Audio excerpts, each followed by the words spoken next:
Hey, everybody. Tim Miller from the Bulwark here. My old colleague on the Jeb Bush campaign, Scott Jennings. You might know him as the heel on CNN. He went on to Emily Jashinsky's After Party podcast, which I've done. And boy, he had some not too nice words to say about me. He was going off on the Never Trumpers. He's really in his feelings. He's really upset. You can kind of see how physically upset he's getting, talking about Never Trumpers and bashing us and demeaning us. And, he is shooting strays at Nicole, attacking me. And he's trying to justify why somebody who was, a rank and file part of the Bush GOP, who spoke out clearly and authoritatively on the night of January 6th about how horrible it was and about his children and how they're going to look back on the night. And that guy now becomes Trump's biggest cable TV shill. How did that happen? People want to know that. And so he's on his book tour. And in order to defend his position, he comes after the Never Trumpers. Might be a little bit of projection there. I want to play a couple of the clips and just talk about his arguments, because I think it seems like he thinks they're really smart. He says so, basically. We can just respond to those together and see what we think. I'm not going to be sucked under by these silly people and their silly arguments. I'm fighting a larger battle here. And the larger battle is, which of these people actually loves America? Which of these people is actually going to stand up for the West? And if Donald Trump does what I want him to do 95% of the time, and he loves America and he stands up for America, and Kamala Harris does what I want her to do 0% of the time, and we're going to spend our 250th anniversary apologizing to the rest of the world for America, this is an easy vote for me every day of the week. And so I was more than happy to vote for him for a third time. I was more than happy to make the case for him. I was more than happy to knock down these stupid arguments. And to this day, I still do not understand people who claim to be Republicans running around having voted for Democrats in each of the last three elections, having advocated for Democrats to win the Senate, having advocated for Democrats to win the House, having advocated for pro-abortion policies, having advocated for every liberal social crusade, and then have to look me in the eye and say, you're hurting conservatism by supporting Donald Trump. F all the way off. That's what I say. So we're going to start there. This is part of a very long rant about Never Trumpers. But before we get to the personal attacks on me, I want to dial in on his core argument for Donald Trump, is that he will stand up for America and he will stand up for the West. Because I just think this is a fundamentally flawed argument that undergirds a lot of the rationalization for supporting Trump. Is that there's some idea that the left is out there and they're in league with the Sharia law Muslims and these other people that hate American values. And so you have no choice but to support Donald Trump, who likes to wave the American flag and claims that he believes in America and says he wants to make America great again. Here's the problem with that. Donald Trump is a direct threat on American values at home and abroad. And Donald Trump is a direct threat to the West. If you care about the Western world order, the post-World War II alliances that have allowed us to live peacefully in this world, that have created unimaginable economic success and freedom and liberty for people in Europe and here and throughout the world, then how can you then say you're for Donald Trump? Donald Trump is trying to unravel on all that. Donald Trump is trying to dismantle the Western world order. He said so. He went to the Middle East and gave a big speech about how all this talk in the past about supporting democracy abroad and all this stuff was naive, silly, dumb. All the stuff that all of the presidents from Kennedy to Reagan to Bush, all the stuff that all they promoted, that was just nonsense. And what you need to think about now is the new world order, the Trump world order, where realpolitik rules, where you have to be tough and you got to make good deals. So what's happening? We're already seeing what's happening to the West. You're concerned about the West, Scott Jennings. We're seeing what's happening to the West. A report out this week that says that Canada is starting to do more trade with China and less trade with the United States because they don't trust us anymore. You laugh about that on TV. You laugh and joke about Trump's, bullying of Canada, but it's having a real impact.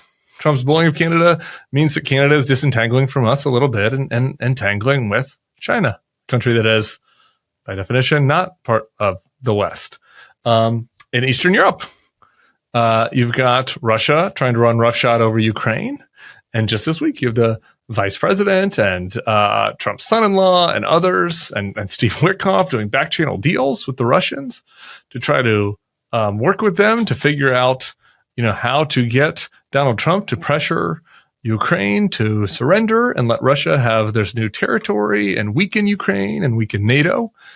Donald Trump has threatened NATO many times. The NATO countries themselves no longer really trust that we're a reliable ally, so they're trying to build up militaries of their own. Then you have the other thing that happened this week, which is that Donald Trump welcomed a Saudi Arabia Sharia law sand dictator to our country, feted him, had a grand ball at the White House, invited all of his best friends. They got up in their tuxedos and they feted him. They talked about how great he was. They made excuses for his murdering of journalists. It's like that. Like the world is reordering right now. The West is as weak as it's been because Donald Trump is annihilating our alliances and repositioning us where our new friends are El Salvador and Saudi Arabia. And who knows how things go in Eastern Europe? Maybe Russia. He's trying to do deals with Russia. That's what Donald Trump wants to do. If you believe in the West, if you believe in freedom of speech, free markets, free people, well, then you wouldn't be making excuses for a journalist murderer, right? You wouldn't be instituting a global tariff regime that makes it harder for people to do business with us. That's not supporting Western values. If all you mean by the West is that like you like white people and you want to make sure our country's whiter, I'm not saying that that's what Scott Jennings believes, but if there's some out there that make the argument that in order to protect the West, we need fewer brown and black people in the West. And if that's what you mean, then okay. All right, then yeah, Donald Trump is doing that. Like the one thing he's doing to protect the West is he is trying to make sure our country is whiter. That's not how I define the West. I think of it as a values proposition. But if you think about it solely as like a blood and soil nationalist way, then I get it. But if you're Scott Jennings and you're saying that you're arguing in defense of the kind of conservative tradition, the Bush-Reagan era conservative tradition, you know, generally that's not how we talked about Western values. So we didn't talk about it as related to whiteness. So when I look at Donald Trump and his scorecard, I see somebody that instigated an assault on the Capitol, that is weakening all of our democratic institutions, that is weakening our alliances with our Western allies, that is sidling up to Sharia law despots and putting in a tariff regime that makes it harder for people around the world to do business with us. I don't think that's preserving the West. I think it's doing his damnedest to accelerate the West's decline. So that's just one argument. Now I want to get to the part where he talks about me and Nicole. Let's take a listen. You know, Tim Miller, this other Looney Tunes, you know, he was supposedly a Republican operative. Now he is one of the most liberal people in our political affairs ecosystem. Did you ever believe any of it? And what is it about Donald Trump that made you change every single thing that you supposedly ever believed in? And I don't understand how one person could break so many supposedly smart and experienced people. But you look around, all these people who are making this argument that in order to save Republicans or save conservatism, you had to vote for Kamala Harris. I mean, that is the craziest bunch of crap I have ever heard in my life. Okay, there you go. There's the rhetorical question. What is it about Donald Trump that made you change every single thing you ever supposedly believed in? I guess people would ask that question about you, Scott, because I didn't change every single thing I ever believed in. There are a lot of things I believed in that I didn't think were up for debate, right? I thought that this was a country that welcomed immigrants. This was a country where if you lost an election, you conceded. I thought that this was a country where you didn't send direct messages to your attorney general telling them that you wanted them to target your political foes. Thought this was a country where we had a basic due process, where you didn't have masked guys jumping out of cars, grabbing people on the streets because they were brown. Like I thought we all agreed with that. And then once Donald Trump came in power and instituted the most illiberal regime in my lifetime, my parents' lifetime, well, then I realized, well, actually, we don't all agree with that, it turns out. And it turns out I need to stake out some ground on these other issues that were not up for debate before, where I am completely out of step with my former party. I think that makes a lot of sense. And so when Scott says I've become one of the most liberal people in the ecosystem, I know he means that as a pejorative, but I take it as a badge of pride. Because to me, liberal means defending the liberal values that undergird our society. And our president is an illiberal wannabe autocrat that that basically took everything from Reagan's farewell address about how we're a shining city on a hill with doors that welcomes people so they can live a life of opportunity and meaning, and threw it in the garbage and said, no, now we're a country where we take people who come into this country who are fleeing communism, and we send them to a foreign gulag with no due process over the objections of a judge. That's what Donald Trump did. And so I think that the moment calls for liberalism. I mean, liberalism is the only thing standing between us and the abyss. And liberalism is the only thing that is standing between us and somebody deciding that they want to stay in power against the will of the people. And so I am guilty. I have been forced. Liberalism has been thrust upon me by Donald Trump. And so then when you ask what made us change, I guess probably talking about other issues like, changing your views on, the old, three-legged stool, taxes, abortion, foreign policy. And again, I guess my answer would be I haven't. I've changed somewhat my thoughts on taxation, et cetera. Like Scott's apparently changed his views completely on free trade, for example, and on the role of America's military in the world, and on immigration. It's important to remember that George Bush and John McCain ran as compassionate conservatives who had a pretty liberal view of how to handle immigration policy. So I've been consistent on that. It's Scott that's changed his view on that, apparently. But I think in this question of who has changed, I think it's kind of stupid. The world has changed. Donald Trump changed everything. I think anybody that saw a moronic reality TV show host running on a campaign of nativism and bigotry take over a party, unexpectedly win the presidency, immediately institute a muzzle ban. Anybody who looked at all that and said, what, nothing's really changed for me in my worldview. I think that's a sign of a weak thinker. I think that much has changed, and so you have to assess the new environment. But and if you were to try to determine who has changed more or less, if you were to make the argument that it's a bad thing to change, right? Because that's what Scott's doing. He's saying that we're phonies, that he's a real conservative, that we're phonies, and we abandon these things we believed in. I guess I would just say I think the truth is the opposite. And the best evidence I have for who has been consistent and who has been a phony is by looking at the actual politicians themselves, right?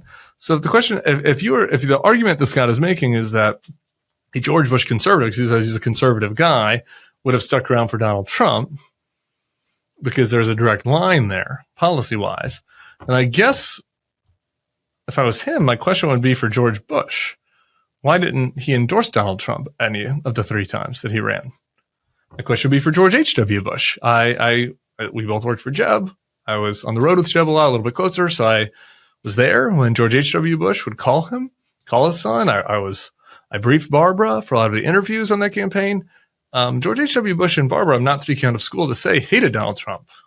Poppy Bush would throw his shoe at the TV when Donald Trump came on. So the Bushes don't see Donald Trump as inheriting their legacy. None of them supported him. John McCain obviously didn't see Donald Trump as inheriting his legacy.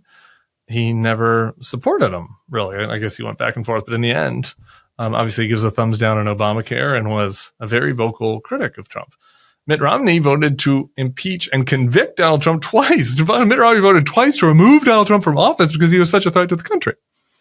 So those were the nominees from 2000 to 2012 when me and Scott were working in Republican politics together. Not a single one of them showed one iota of support for Donald Trump or demonstrated one iota of feeling that he was the heir to their mode of conservatism, of compassionate conservatism in the Bush definition. And the feeling is mutual. Donald Trump does not see himself as an heir to Bush-era conservatism, or to John McCain, who he slanders and insults all the time, or to Mitt Romney, who he slanders and insults all the time. And that works for him politically. That's okay. It's not my cup of tea.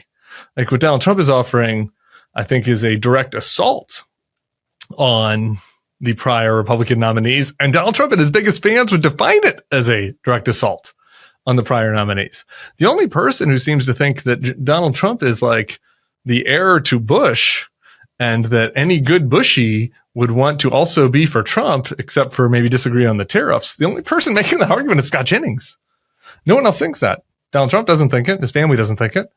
Romney, McCain, Bushes don't think it. So to me, if you just look at what the actual politicians say and how they define themselves, you can see that Trump is a huge, massive departure from the previous, definition of conservatism. And in fact, I would say he's an attack on the previous definition of conservatism. And I'm pretty sure Donald Trump would agree with that statement. And so, look, I think if the question is, if Scott's big attack is that like me and Nicole are phonies, I'm just like, oh man, I'm on this mic hours and hours a day. I'm saying what I really think all the time. I'm shitting on Joe Biden sometimes and attacking lefty Democrats who are doing things I don't agree with. Going back and reflecting upon my previous views. Some of them have changed. A lot of them are the same. You go through a quiz. I wrote a whole damn book on this where I lay out what my ideology was before and the ways that I've evolved.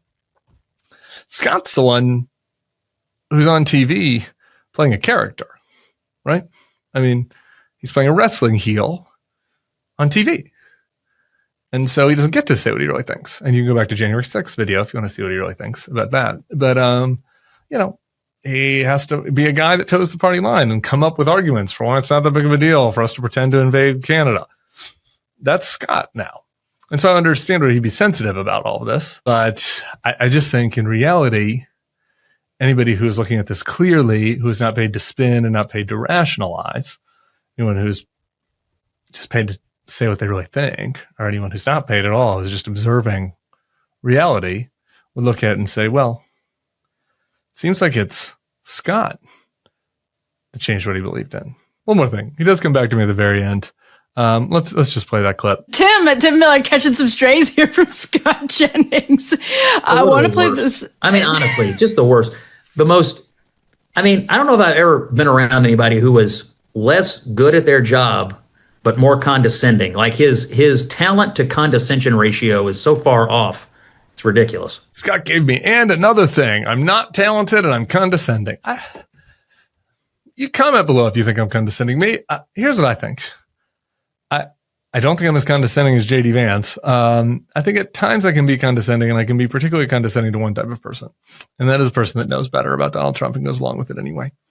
And so I can understand why Scott would get his back up. I posed a question to him on Kara Swisher's podcast, and where I asked him what he thought 2015 Scott would say about 2025 Scott. And I could see how he would take that as a condescending question, but I mean it genuinely. I think that 2015 Scott would think that 2025 Scott had really lost the plot. Maybe not. I can't get inside his heart. And so I think that when some people hear that, when they feel like they're questioned at like an ethical level and at a moral level, they start to think, well, the person that's doing that is condescending, like they're on their high horse. I just think that is what we have to look square in the face of in this moment. Like things really did change in a massive way. The type of government that we had, the type of way that we conduct politics changed. And we all had to assess, like, do we want to go along with that change? Do we want to object to it? And me and Scott went opposite directions. And if he thinks that my critique of his direction is condescending, well, then probably sometimes I'm guilty of that. But simultaneously, many of you maybe saw the Jubilee video, and I think I did the best that I could talking to those younger MAGA kids in a way that was open to hearing what they had to say. Maybe I got a little condescending one or two times because sometimes it's tough. I can't help my face. I just can't help my face. But I'm trying. So I'll take that feedback. I'm doing my best. I don't suspect that Scott will be taking my feedback anytime soon. But we'll see. Subscribe to the feed. Isn't that some great Thanksgiving week content for y'all? A little bit of a rap-a-tap-tap. Let me know what you think. Let me know if you think I'm as untalented as Scott Jennings thinks that I am. Give a hug to your friends and family, and we'll be seeing you back here soon.